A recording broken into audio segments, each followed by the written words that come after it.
right, guys, and we are back with Phil Jones, and this is Extra Point. Welcome back. All right, guys, welcome in to another week of talking high school football. It is, as you heard our introduction there from our very own Flint Dykes. This is Extra Point with Phil Jones and, of course, Mark Dykes. He is the founder of ITG Next. Mark, thanks so much for joining me yet again. Oh, happy to be here, Phil. We ought to have some fun today. Yeah, Mark, what is this? I think about 4 straight weeks you've been joining me, and I'll tell you, we really had a blast talking high school football. You know, Mark, you and I always talk high school football off the air, kind of, both related to our jobs and sometimes not, just casually. So it's good to bring over that same type of casual conversation here to the show. Yeah, I really enjoy it. Always have. Growing up in South Georgia, how can you not like high school football? Think it's the best place to be. We've traveled a lot of places. There's nowhere better. I agree with that, Mark, 100%. So just getting the show set up here on my phone so I can answer y'all's questions. By the way, if you're new to the show, we are live streaming on all of our platforms, ITG Next Georgia social media platforms on X, Facebook, Instagram, and I believe YouTube, if I'm not mistaken. Mark, I think we got them all covered.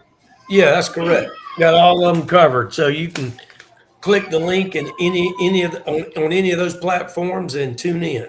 Absolutely. And of course, no matter where you're watching the show at, you can comment as well. And listen, guys, this is really one of the big.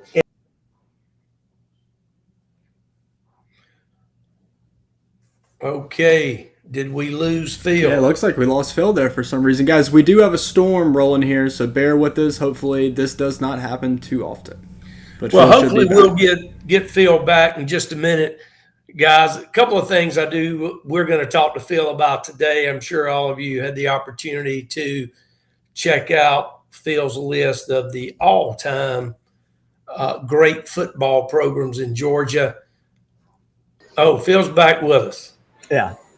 All right. We lost you there for a minute. I was actually bringing in the intro for the top 10 all-time football programs in Georgia. Yeah.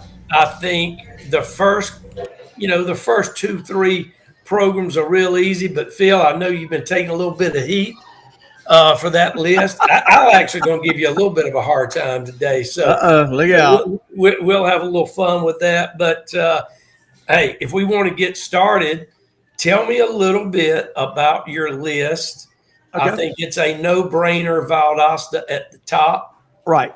23 state championships, 10 or I don't know, multiple 5, 6 national championships. Right. I don't think that'll ever be. I don't know that record will ever be beat in the state of Georgia, at least not in my lifetime anyway. Right. So I think that Valdosta is a no-brainer. Yeah. I also think Buford probably coming in at number 2. Now, did you have those in no particular order, Phil, when you made that list? So, and that's a good question, Mark. And I, so here's my answer. I honestly thought Valdosta was number 1. I thought Buford was number 2. I guess the way I'm answering this is I really felt strongly, and I do feel strongly, that our top 3, I think, are in order, in my opinion. Now, again, if we, I do this based, there's a lot of subjectivity to it, Mark. Okay. Yes, we're talking about the state championships, but, also just looking at the consistency of winning football. It's been a long time since any of these schools, Valdosta and Buford, had a losing season. And look, you're going to have your natural ebbs and flows, Mark, your ups and downs. But what I was looking for when I put together this list was a model of consistency. So I answered your question by saying that I'll say with some confidence, certain degree of confidence, Mark, that I like my first 3, Valdosta, Buford, and Lowndes, in order. And then after that, it really just gets to be pretty tough in trying to figure out, what's the difference really between 4 and 5? Not a whole lot. So you can say that from 4 through 10, it's kind of, you can put them pretty much in whatever order you want to. So I hope that kind of gives it a little bit of clarity.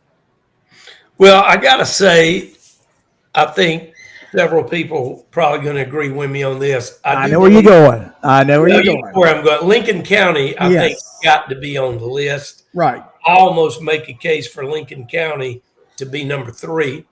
Yeah. They have 14 state championships.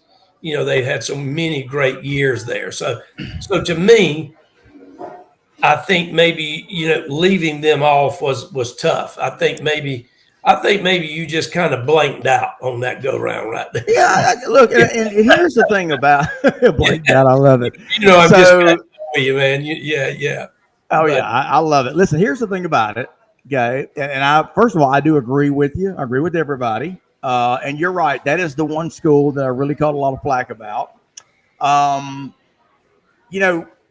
Anytime we do these top 10s, whether it's players or teams, Mark, when I get through, of course, once I press send, for you guys out there, I'll put together the list and I'll send it to Anna. She is our operations director, and she kind of, puts together a lot of our graphics, and her and Flint, put together everything. But actually, I take it back. I sent it to Flint, who put together the graphic. By the way, Flint, Dykes, and Anna, they do a great job with our graphics.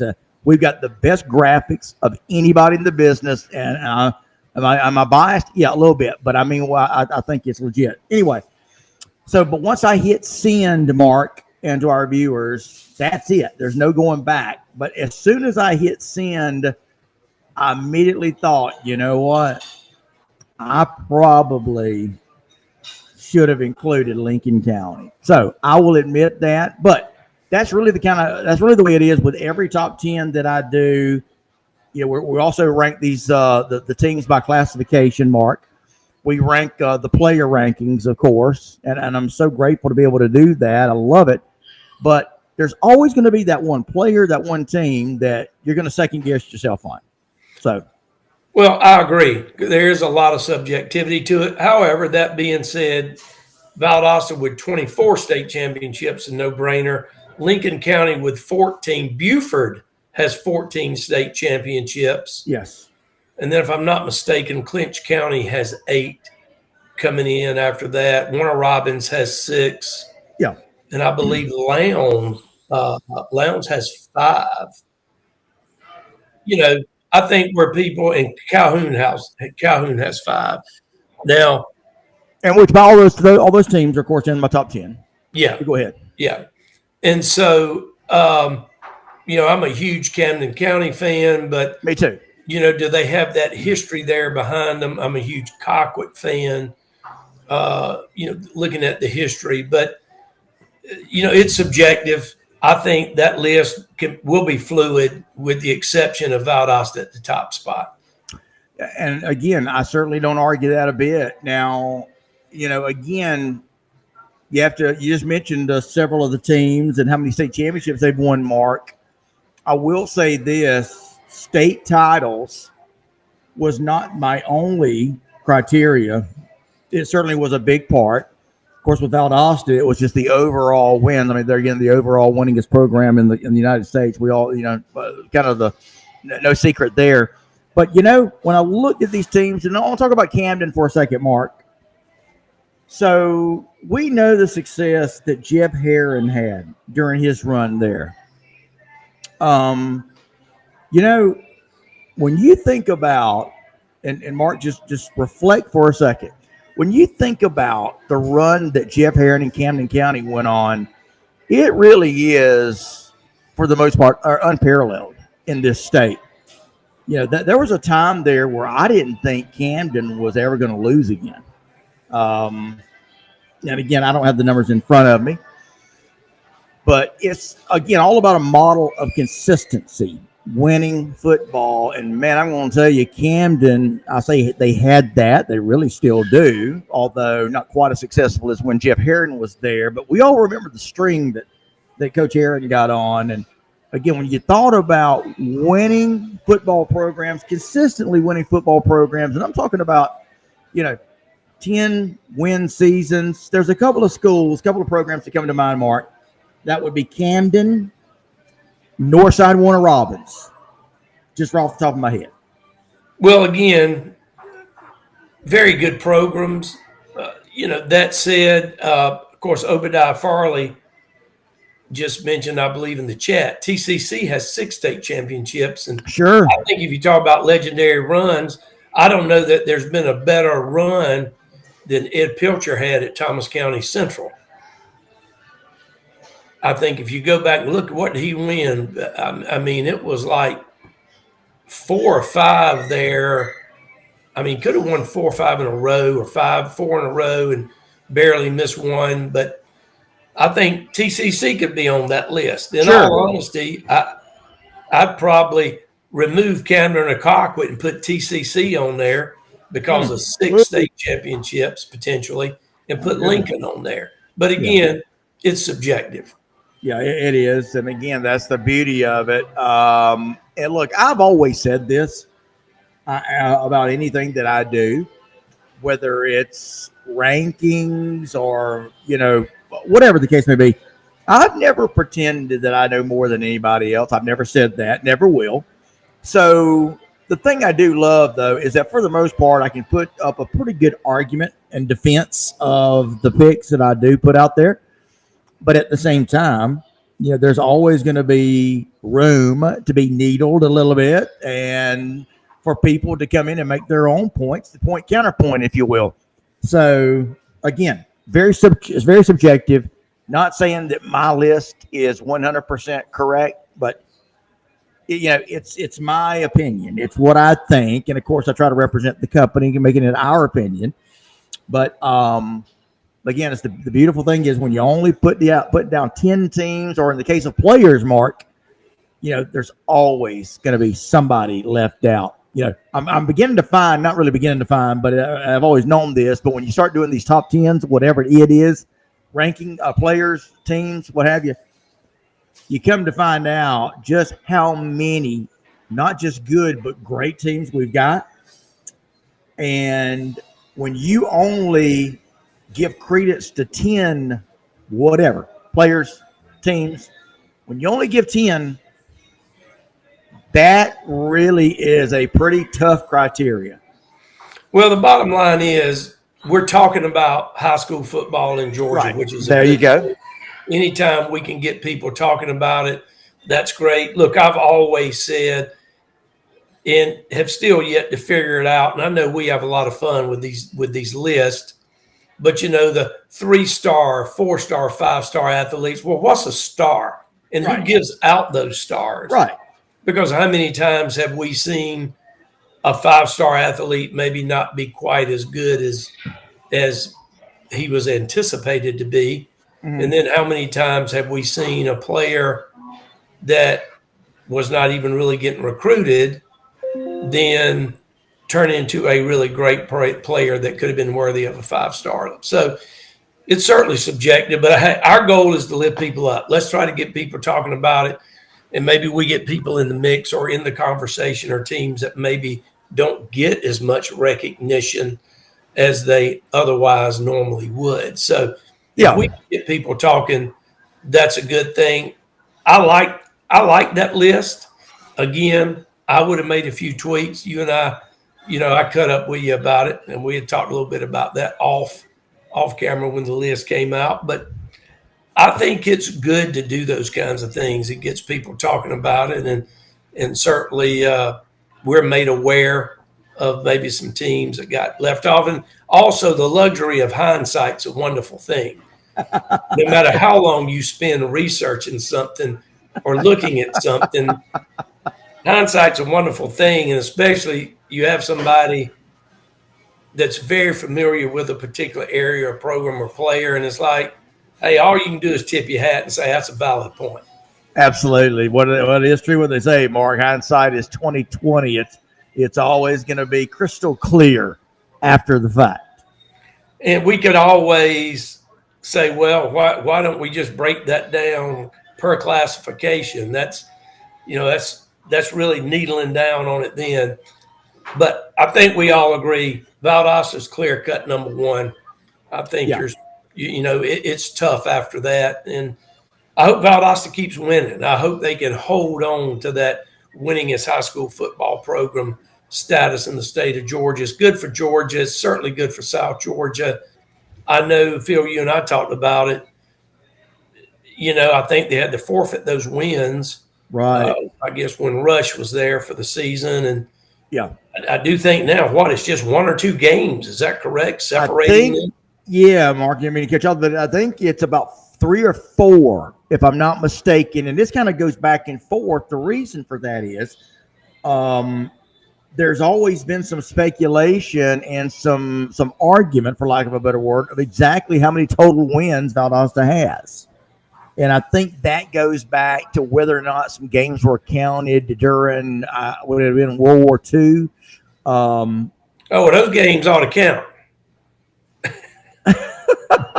You got to count the World War II. I agree, 100%. Yeah. But there's some people that, and I think it's in the case where Valdosta lost. Again, I may be misremembering here. I'm not, so don't hold it against me, guys. But there was an argument about a conflict, which had to do with, I guess, Valdosta being able to have all their players because of the draft, because of one of the wars, and so.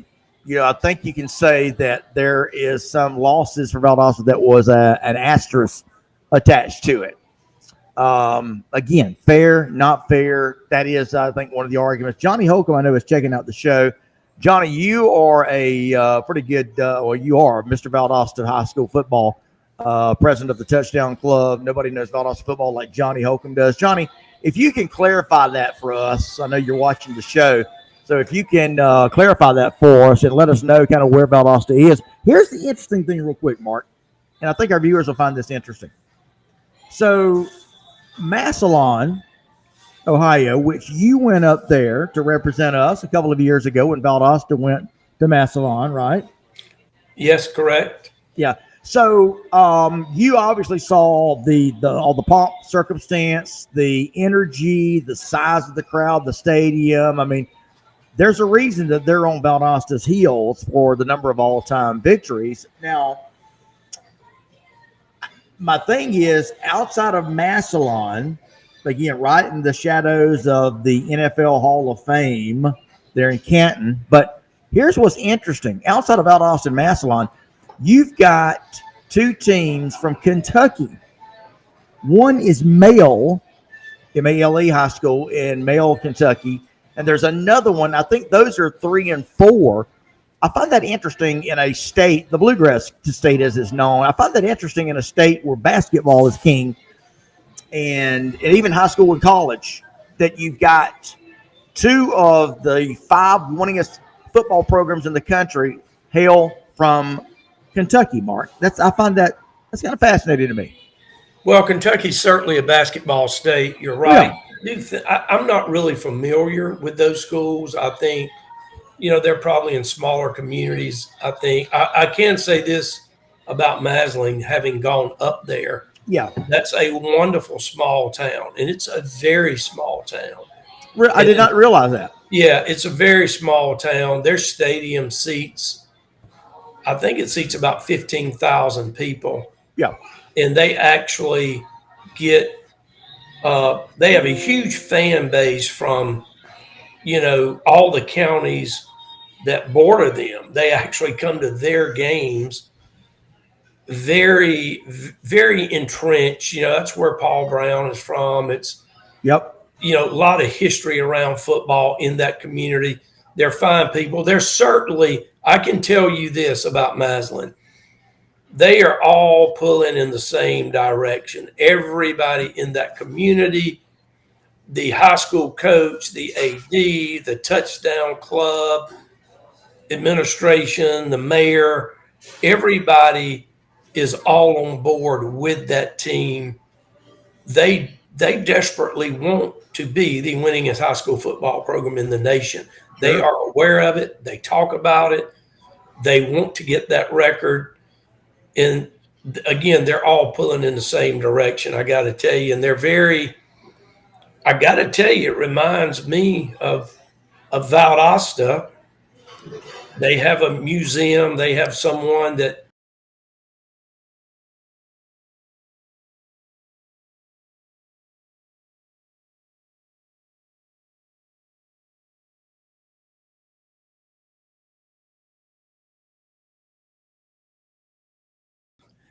I'm glad that Valdosta and Felton Shelton have got things going in the right direction at Valdosta. I think they're going to have a good year. Yeah. I don't think Valdosta is going to lose that this year because I think they're going to win a lot of games. Yeah. But Massillon, Ohio is a really great place, and make no mistake about it, they want to be the winningest high school football program. And it's truly amazing to see. I mean, there's really not much else in that town. It's a very small town, and Right. not far from like you mentioned, the Pro Football Hall of Fame. So Yeah. hopefully Valdosta will keep winning, and they won't be able to pass Valdosta. It's good that they hold on to that. So, Yeah. you certainly got the number one spot right, Phil. That was the easy one. It was Yeah. from 2 through 9, or 2 through 10, I should say, was the toughie. But so Yeah. Obadiah Farley, of course, Thomas County Central's number one fan. He's always representing the Yellow Jackets program well here on the show. Obadiah says, Mark, that Valdosta with 965 wins has 965 wins according to NFL Play Football. They are followed closely by Massillon, Washington with 959. So, Mark, you're right. It's 6 wins. 6 That- wins. Yeah, I think that's what you said earlier. And I got to tell you, I don't know what the rules are in Ohio as far as transfers. Every state is different. But I got to tell you, Massillon, first-class facilities, incredible stadium. I think they pick up some players. In fact, I'm sure they pick up some players from the neighboring communities because when I was up there a couple of years ago, their starting quarterback had just moved in there as a senior. Very talented young man. I don't really know what that looks like. However, they run a first-class program. You can have all the transfers you want, but to win a lot of state titles and win a lot of games, you got to have good coaching. You got to have good infrastructure. You got to have more going on. But look for them. They'll be very competitive. I can't see them losing a lot of games. So hopefully Valdosta continue to win. That's a great place. And I encourage anybody, if you ever get near there or if you go to the Pro Football Hall of Fame, go see Massillon. A lot of history there. Well, Mark, the thing I'm impressed with, and I didn't realize the city was as small as it is. And I say we, it was you that went up there to represent us, devoted a lot of energy, a lot of time, a lot of resources to covering not just the Massillon Valdosta game, Mark, but, obviously you went up there to cover that culture of Massillon football. Why don't you take a second and kind of fill us in on that? I don't want to get, of course, we'll come right back to this top 10 list, but I just think it's worth pointing out the team that's right on the heels of catching Valdosta with a number of all-time wins. I think it's worth, taking a little bit deeper look at them. So tell us what you saw up there. Well, first of all, we did create a video about that game. It's on our YouTube channel. It's a couple of years ago. Yeah. I don't know if Flint's with us. Maybe he could grab a link to that video and put it up. But it's a really good video, and it's a lot. Look, their community's just like South Georgia. They are all behind that football team. Again, they have a museum right near the stadium. They also have a museum downtown that tells you all about the history of all the people that have come through there. Yeah.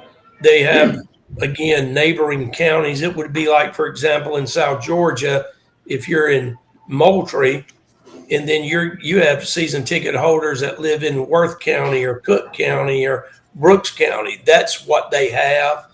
They are the main game in town up there in their area. But it's very rural. I mean, we flew into the airport in Pittsburgh, and then drove there. And we were on a lot of 2-lane roads getting there. Let me put it that way. Interesting. That's very interesting. Boy, it just sounds like, Midwestern high school football at its finest, right? That's right. It is a great environment up there.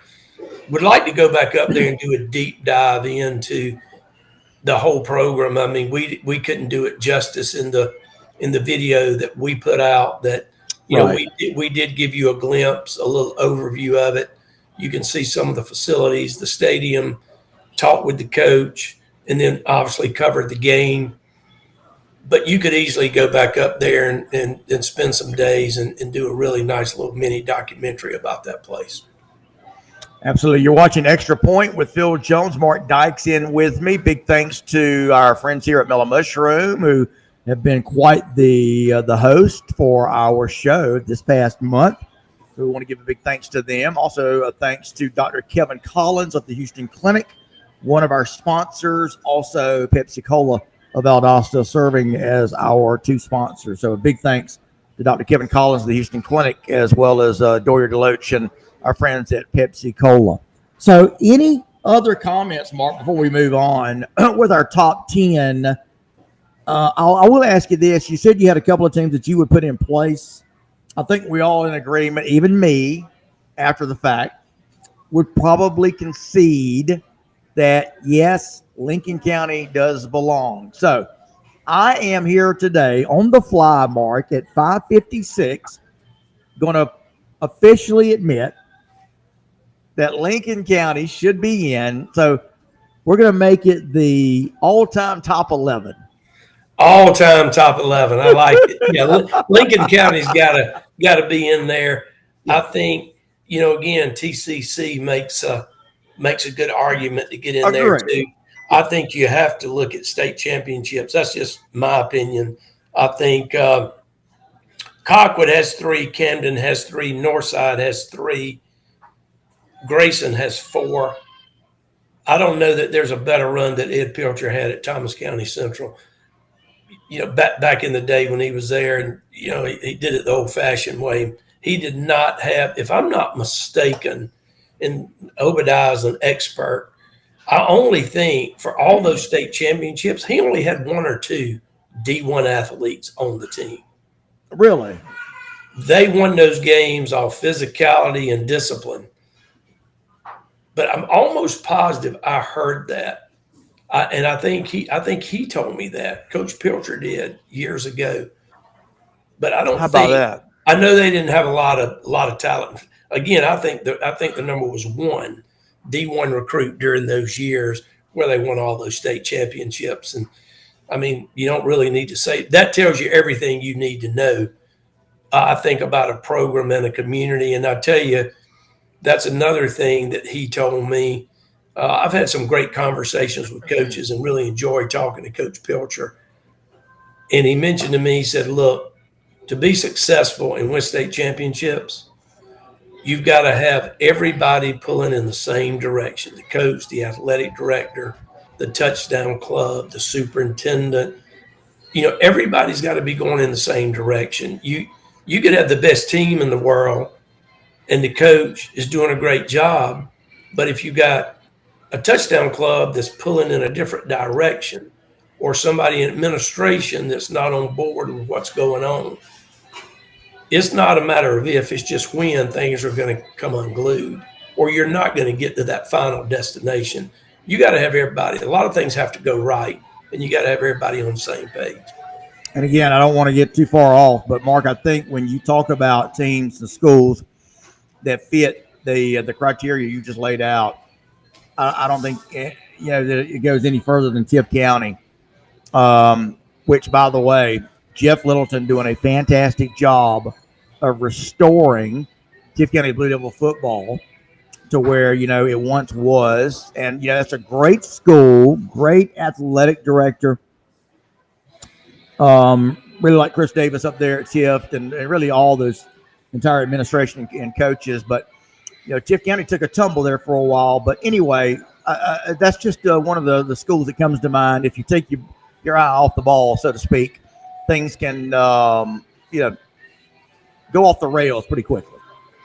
Well, they can do that. You got to get somebody that'll come in and make the hard decisions that need to be made to turn it around. I mean, I'm a Ram. I'm a Worth County Ram. That's where I graduated from, and Jeff Hammond's done a great job there.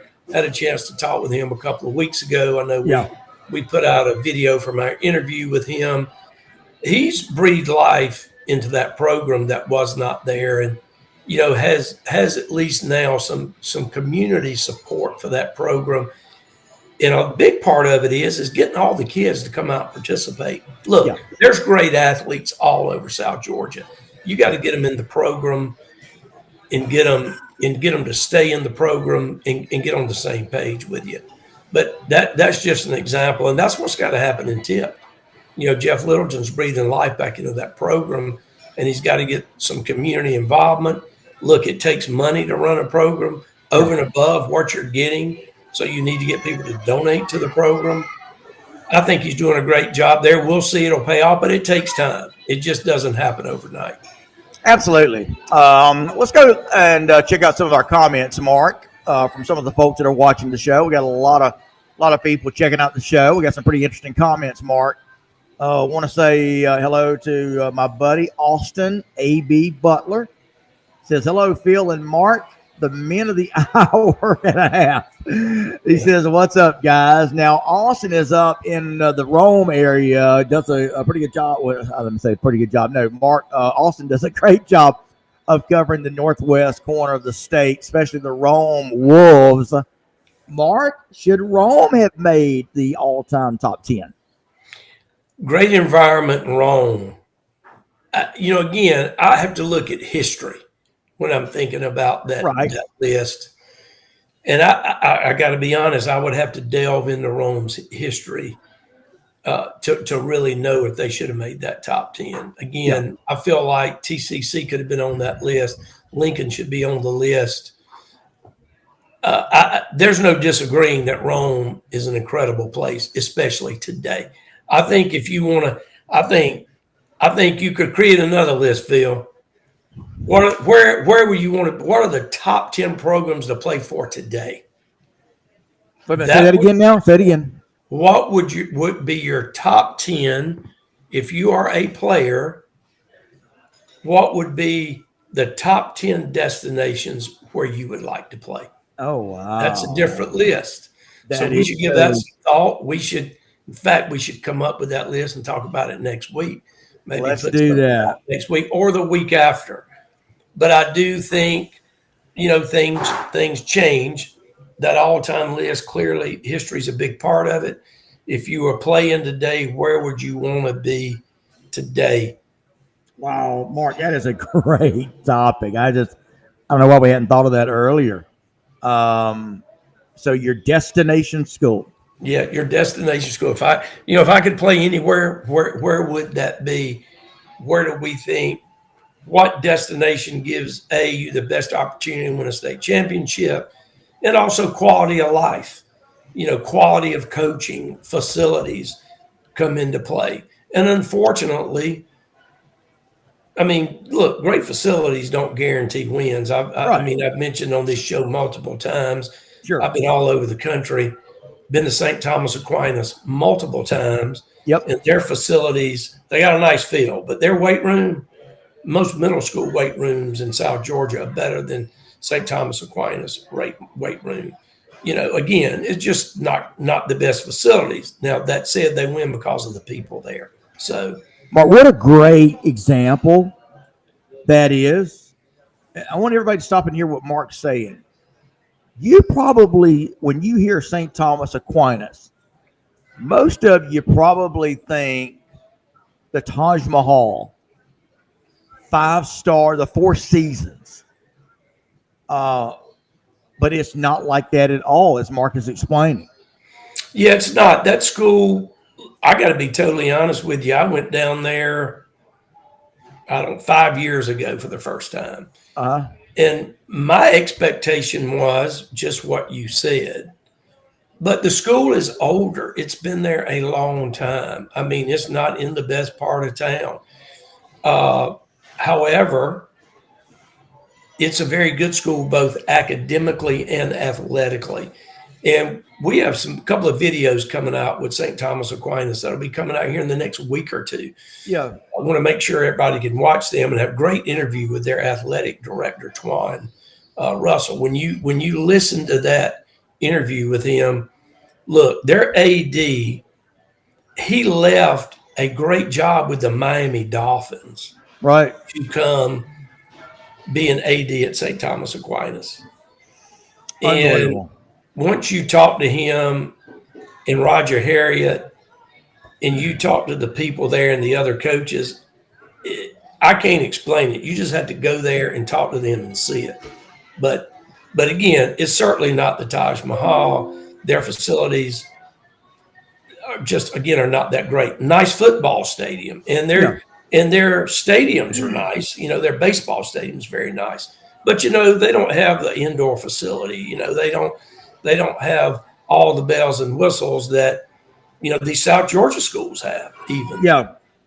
But they win, and also down there is very competitive because those kids move around so much, and they can move around. That's just the way it goes. I've mentioned this before. I've talked to a Florida coach before, and having a conversation with him in the end of May, beginning of June. I said, "Well, Coach, what are you looking like this year?" He said, "Wait and talk to me at the end of July. Let me see who I get in. Let me see who I'm getting to come play." And so it's the wild, wild west in Florida a lot of the time. Pardon me, guys. I'm trying to get my hostess's attention. Okay. Need a refill on the soda here. Some more Pepsi. But anyway, so Stephen K. Wynn, Mark, has got a question for both of us. Or Stephen K. Wynn, great friend of mine, great friend of ITG Next, Big Lee County fan. Stephen K. Wynn says, Mark and Phil, what would it take for Valdosta and Massillon to run it back? But this time in Valdosta. Mark, I know that was brought up, that conversation, that topic was broached. I know you had talked to Shelton Felton about it. You may have talked to the head coach up there at Massillon about this, Mark, because a lot of people were assuming that Valdosta Massillon was going to turn into a home and home. What can you tell us about that? Well, I think there was talk about it, and I'm not sure. I'm not really sure why Massillon didn't make a trip to South Georgia, but I would love to see that happen. I would definitely like to see that happen. Again, I was at the game. Look, I've said that Valdosta, should have won the game, should have, could have, would have, right? But quarterback got banged up. But Valdosta came right out and played physical ball and jumped on them. But to Massillon's credit, they certainly didn't flinch, and they played the long game and ended up winning. But I would, that's a great question, and I would personally love to see that take place. I think Massillon would come down. I just think financially it has to work. That's a tough trip. I know, Valdosta took a bus up there. I will have to say this. I think they took the bus up there, and I think there were some hotel reservations made for them. Massillon helped coordinate that. I don't think their accommodations were the best in the world. Let me put it right. that way. Right. I think once Valdosta got up there, it's like, okay, well, wait a minute. I don't think the accommodations were the best in the world. But I would love to see that happen. That would be great. But that's tough when you got to bus it that far. Now, if you can fly, that's different. But driving, on a bus, that's a lot. Then right after the game, they got back on the bus and just drove all night back. Yeah, Mark. So the former coach at Cedar Grove, his name escapes me right now. You guys help me out. Who was the coach at Cedar Grove that led them to that great run of their state championships and title game appearances that they had? Yeah, I know he went over to Georgia State. But he told me, Mark, that and this was before the Valdosta Massillon game, okay? But he told me, he and I were talking, He told me that he had taken his Cedar Grove team up to the Washington/Maryland area, the Washington, D.C., Maryland area. And there's a team up there. They're very good. And again, I'm drawing a blank on the team name. However, the point of this story is that because Coach had asked me how Valdosta was going to travel, and I said they're going to go by bus. I said, "Why do you ask?" And he told me, he said, "Look, we had a team, or we had a game that we went up there to play in the D.C. Metro, Washington, D.C. area when we took a bus." And Mark, he said he would never do that again.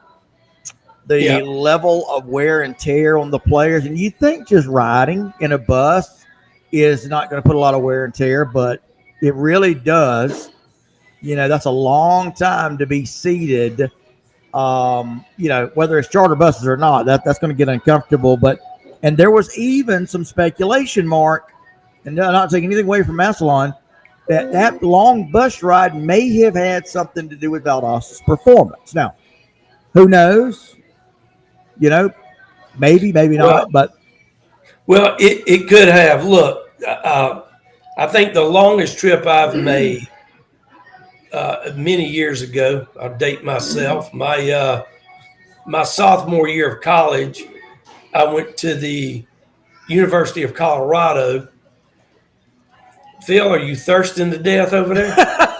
I can't seem to get you guys' attention. Go ahead, Mark. Yeah, I was going to say, look, the longest drive I've made, my sophomore year, I went to the University of Colorado. I left Sylvester, Georgia at 7 o'clock in the morning and drove for 12 or 13 hours and made it to St. Louis, Missouri, spent the night there, and then got up and drove all the way across Kansas.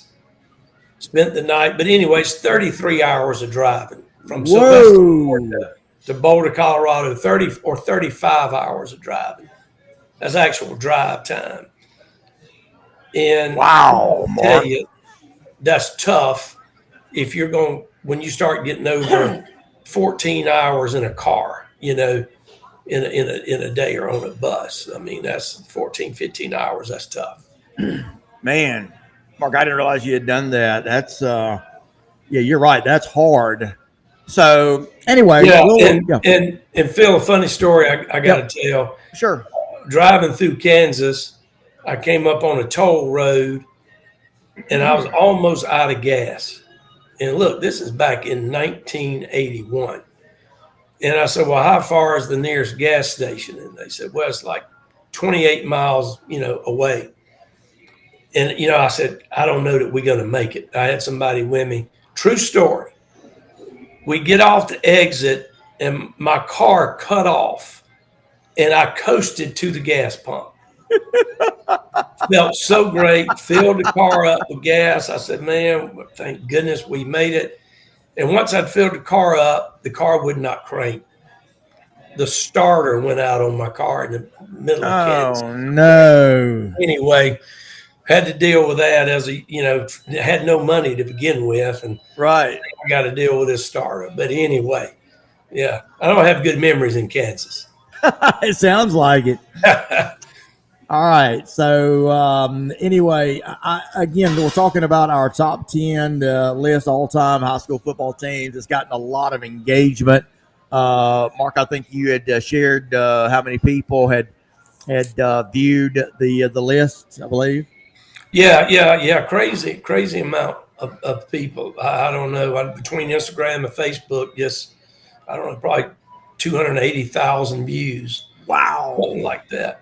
And guys, listen, that's really at the end of the day what it's all about. We want to create engagement and conversation. And, you know, look, I think the name, if you go just straight, you know, by the book with everything, which I don't like to do.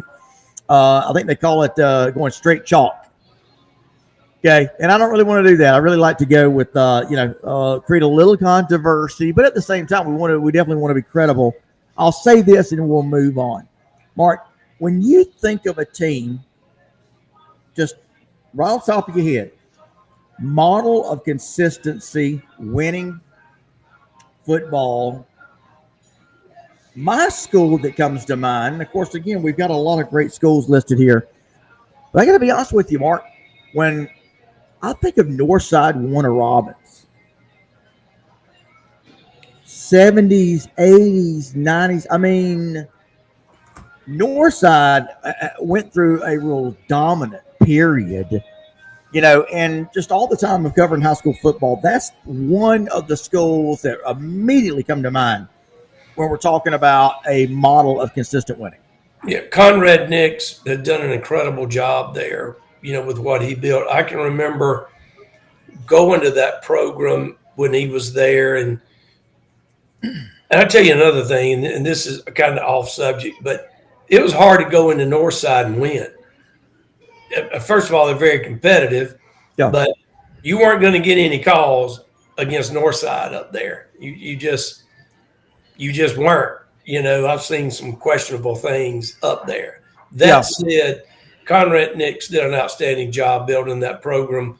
And I can remember when he left and Coach Kinsler took over, and just going up watching the way that they work out and the way they approach what they do is very impressive. Again, there's a reason they won. Good old physical South Georgia football, and that's the way they played it at Northside there. Absolutely. Greg Hammock reminds us, speaking of model of consistency, Peach County playoffs have made the playoffs every year since 1991. So, again, you got several schools that certainly have a valid argument for making the top 10. Well, I think you can look for Northside Warner Robins with Coach Boone there to make a comeback. Not that they ever really went away, but I believe he'll find success there and breathe life into that program. Of course, we know Warner Robins' big history there as well. I think that rivalry is just like, Lowndes, Valdosta. I think it'll even take on more,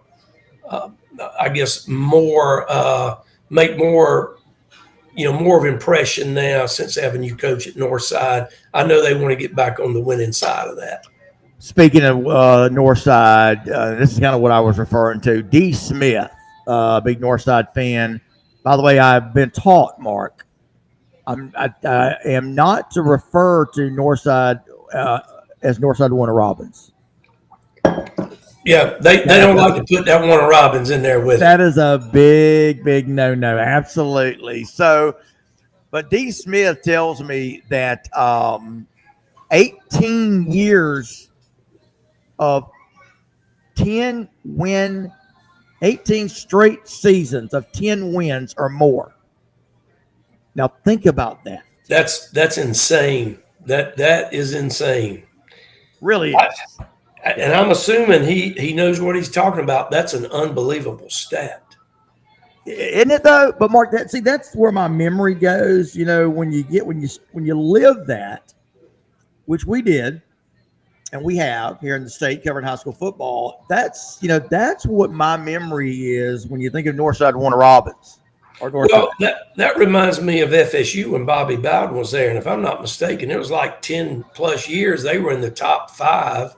Every year they finished in the top 5. Just some crazy number of what he accomplished at Florida State. Yeah, absolutely. Andrew Watkins, big Darty High fan, says Darty versus Peach Fountain City Classic. That's certainly going to be certainly is always a great game. But Karen Patel, I graduated from Northside in 2021. I'm excited for this upcoming season.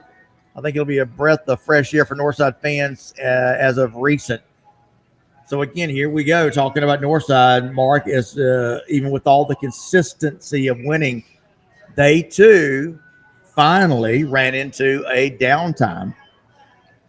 Well, I think inevitably it's hard, especially in today's world.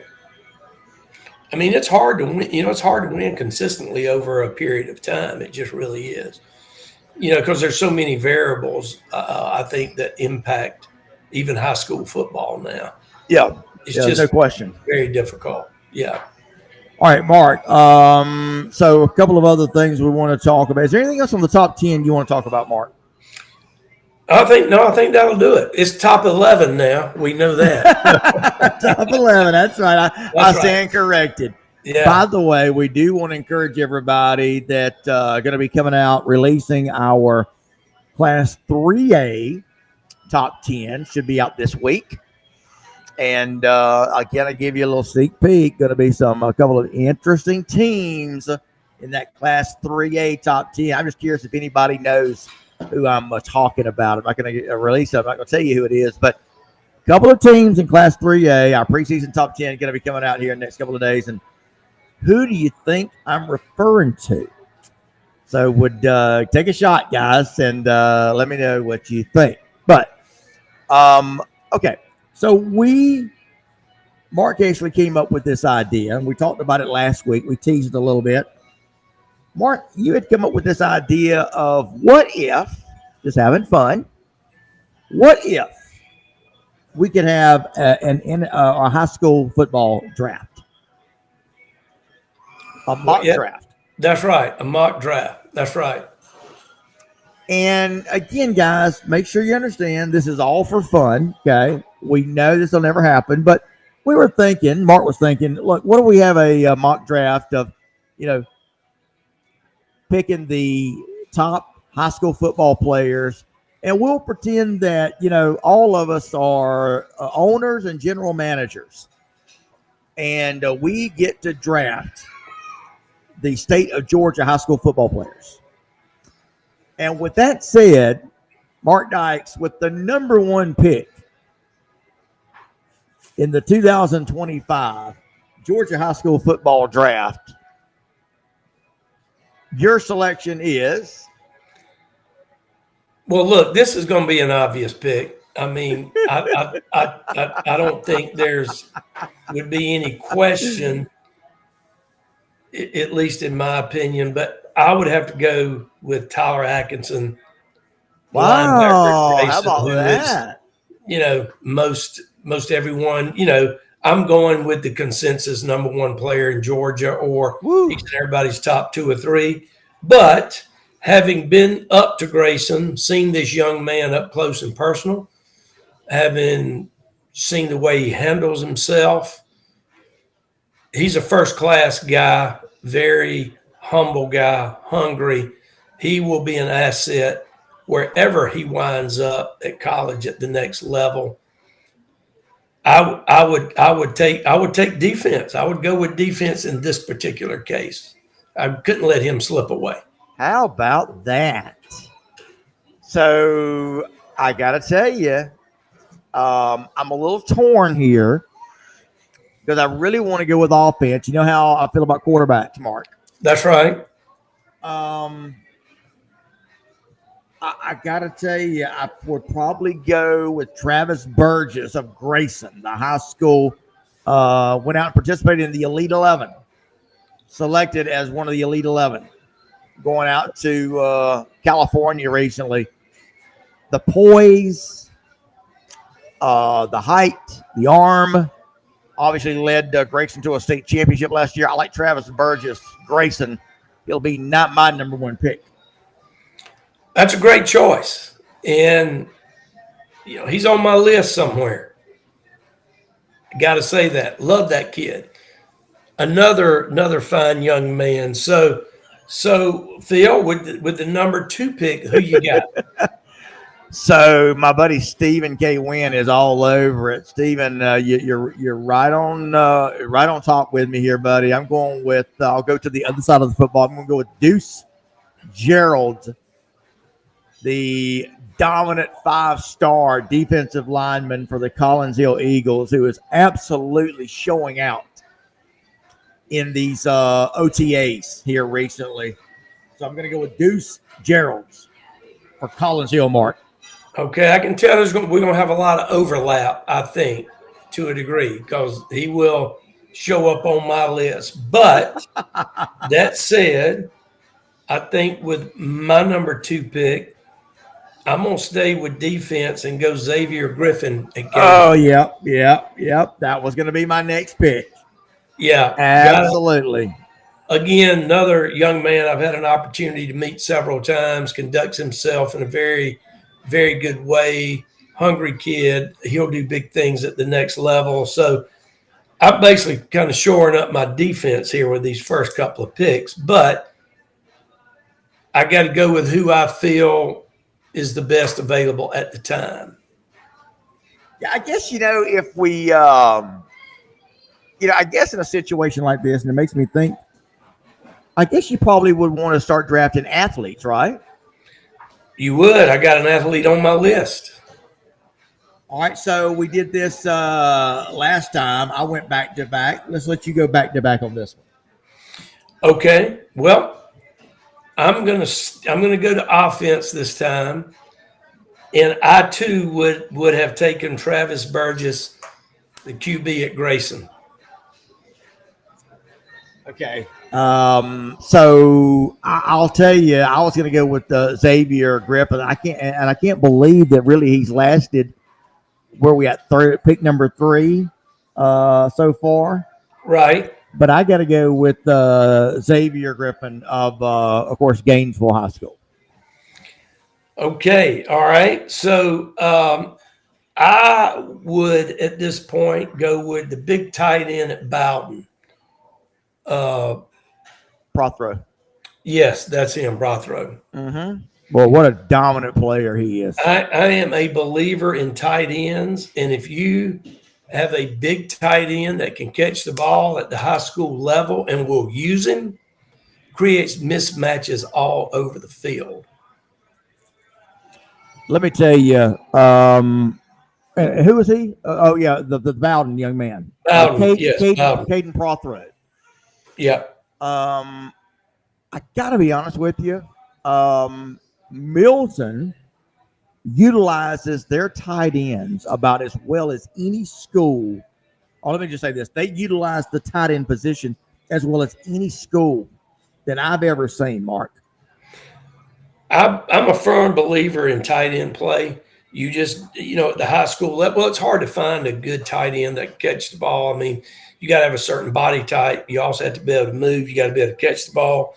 But I am a big believer in tight end. Again, you'll create a lot of mismatches all over the field. But I would take the tight end from Bowden. Phil, what about you? Next pick.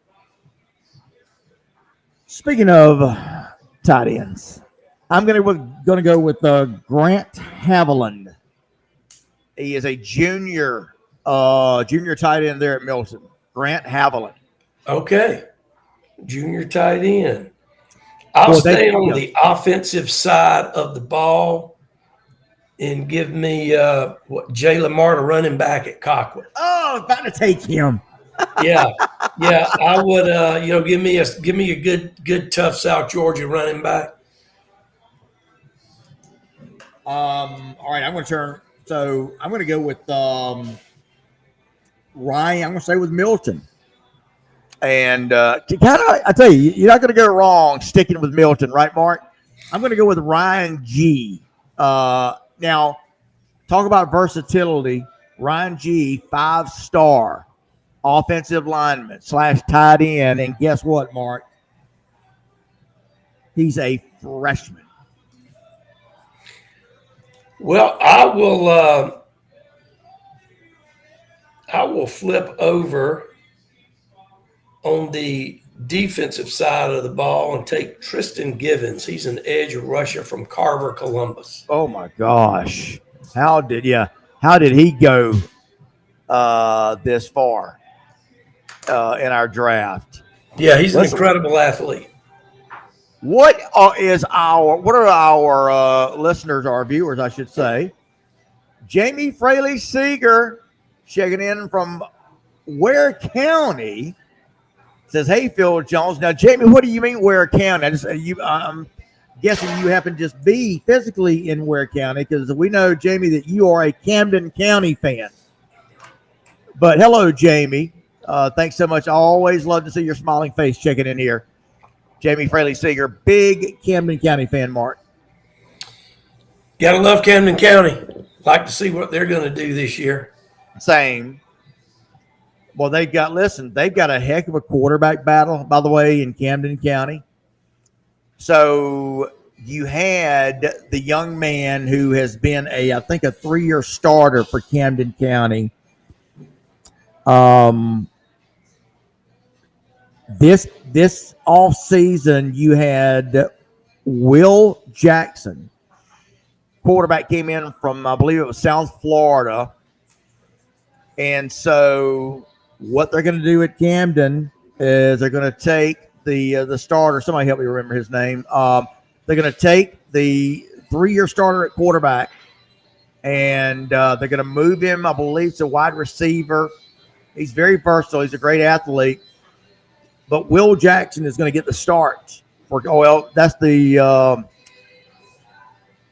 That is the estimation right now with Travis Rowland, Mark, the head coach at Camden. They're going to make Will Jackson the head coach there, or the starting quarterback, rather, in Camden County this year.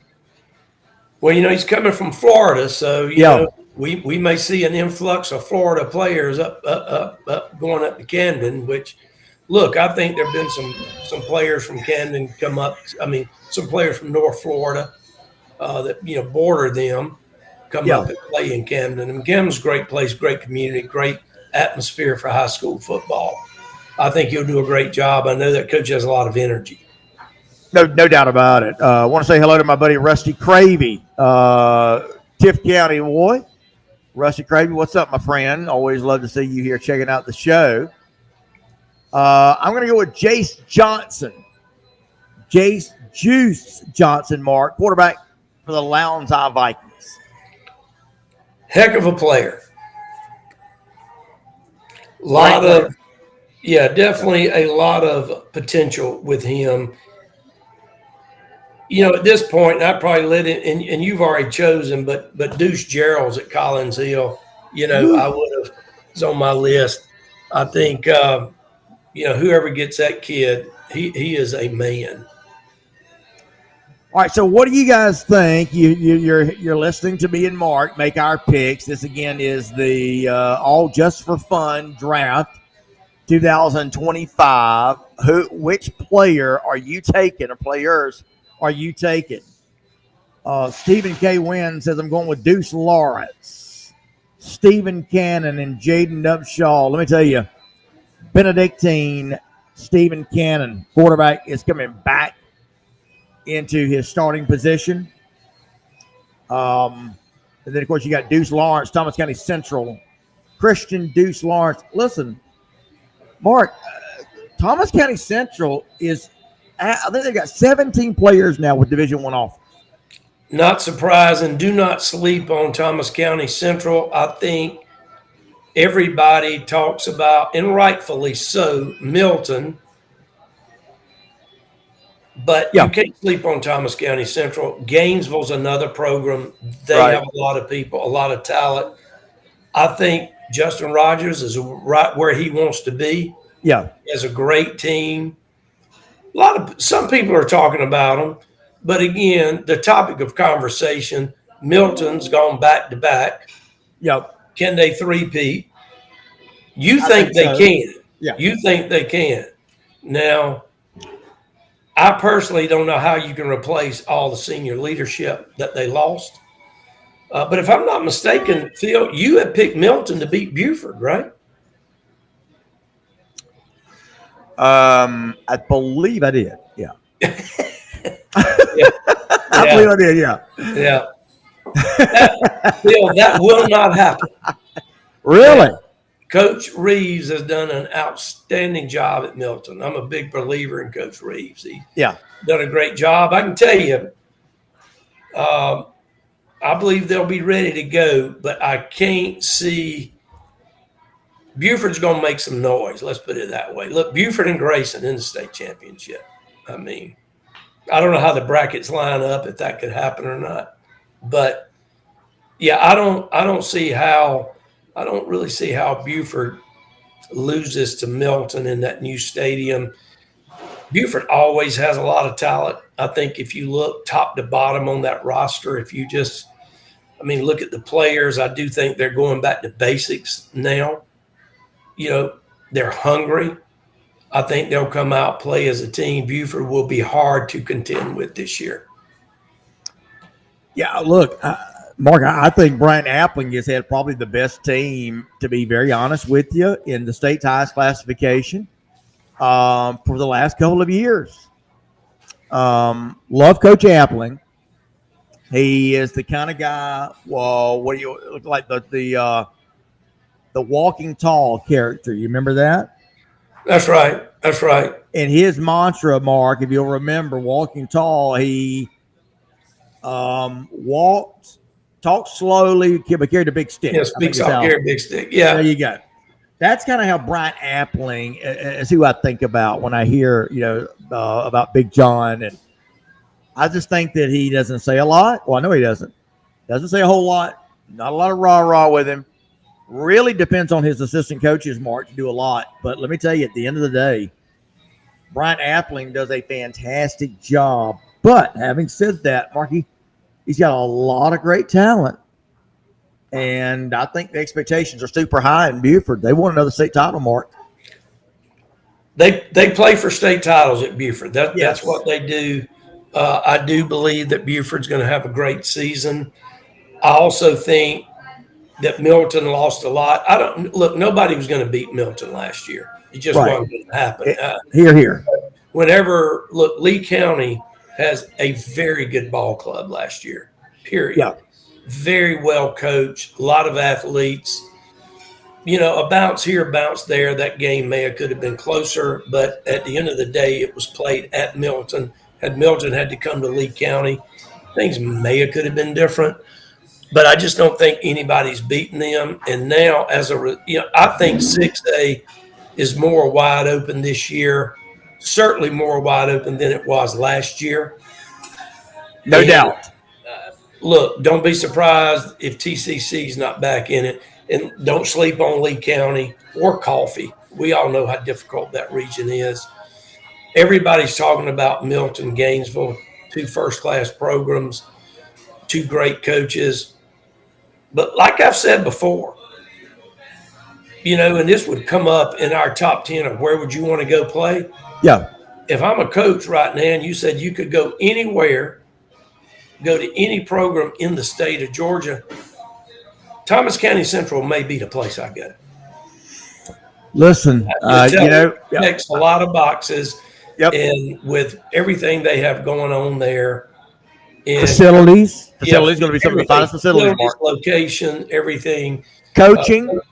Coach Rogers done an outstanding job there, and certainly has that program back on the map. And they're going to do nothing but just keep better and better. So, you're talking about dominating 6A.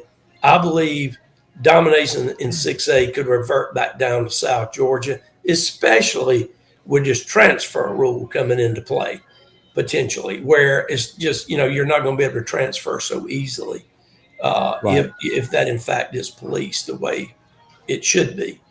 Mark, real quick, we're kind of counting down our draft picks. So we're having a lot of fun with these top 10 or these mock draft.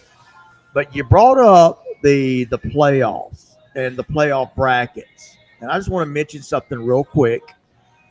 So expecting the 2025 season playoff brackets to be released anytime now. I don't know. I didn't look this afternoon, but a little birdie told me they were actually supposed to be out Friday, but that didn't happen.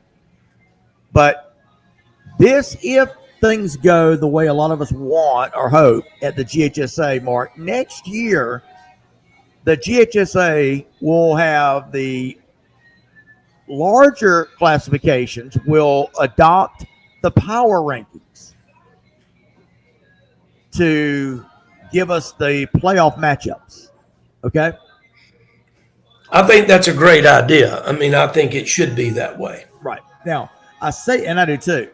And here's one of the biggest reasons, though, Mark, and not a lot of people are talking about this, and I think it's very important to listen to what I'm about to tell you guys. Last year, and Mark just kind of touched on it, last year when the playoff brackets were released, okay, pretty much every coach started looking, and I know that, and I'm not knocking the coaches at all, but I know that Mike Coe pretty much looked at the brackets and thought, you know what?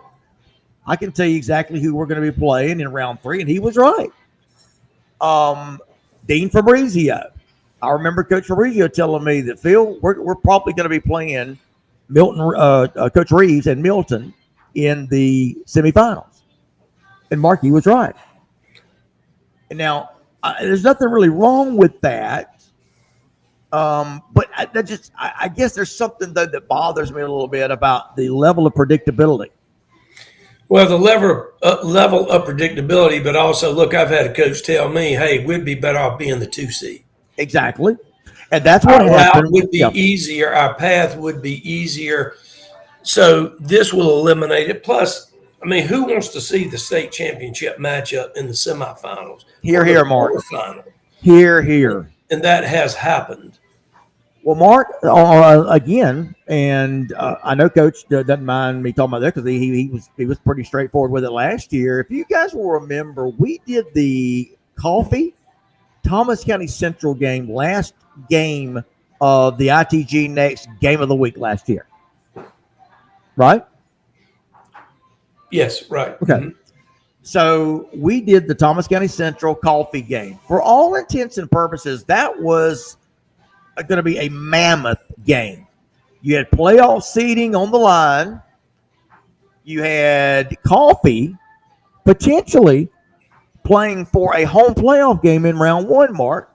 That is, if they could get the win and secure the home field advantage, right? Right.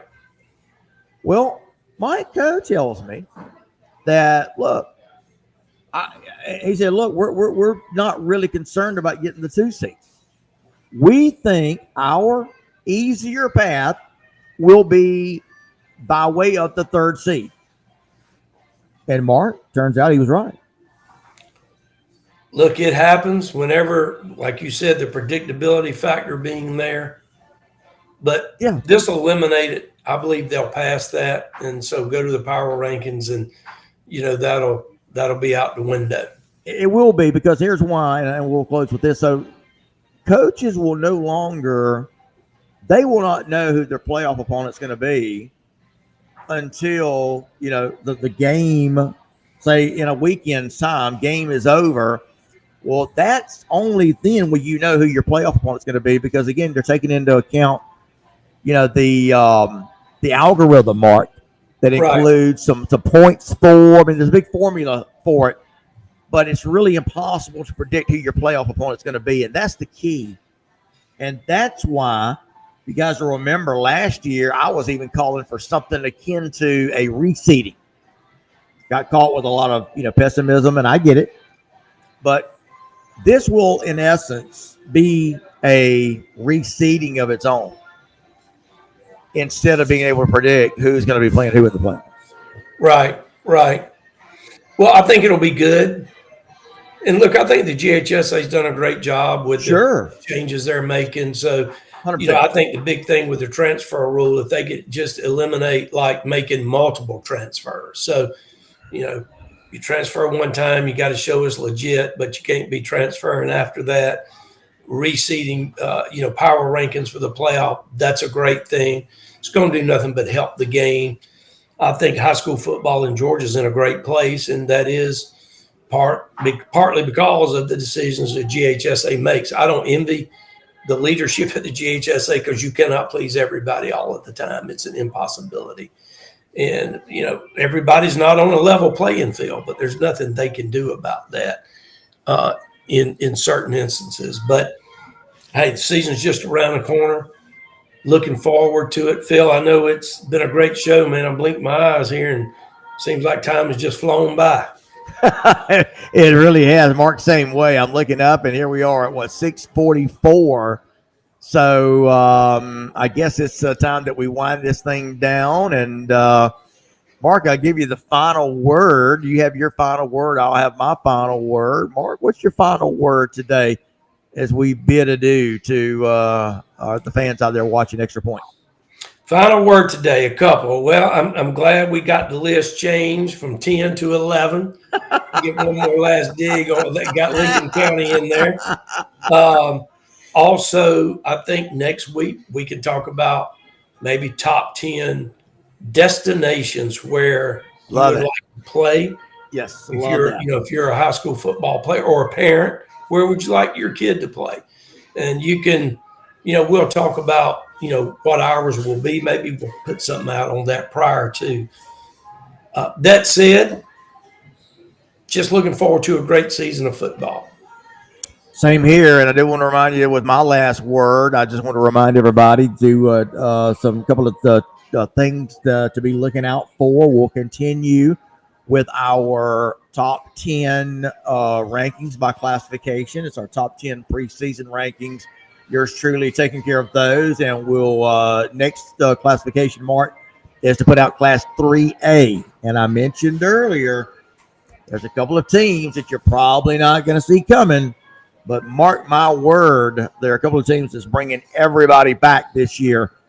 So, again, you guys can be looking forward to that. Remember, I said, watch out for these two particular teams. If you think you know who it is, shoot me a text or post here on the page. Also, in addition to our top 10, Mark challenged me earlier today to come up with a top backfield. And Mark, I'm looking forward to putting that together and creating a story around that. Yeah, maybe we could talk about that in a couple of weeks. Okay. All right. Sounds good. Well, Mark, thanks as always for joining me. And we had a great time again. I want to thank everybody along the line for joining us. Had a great time. And Mark, it's going to start the high school football season is going to be here before you know it. It will. Enjoyed it. Look forward to it next week. Okay, Mark. Guys, thank y'all so much for joining us. For our friends here at Miller Mushroom, for Mark Dykes, for Flint Dykes back at Command Central. I want to thank everybody for joining the show. And we'll check out you guys next Monday as we come to you live once again from Miller Mushroom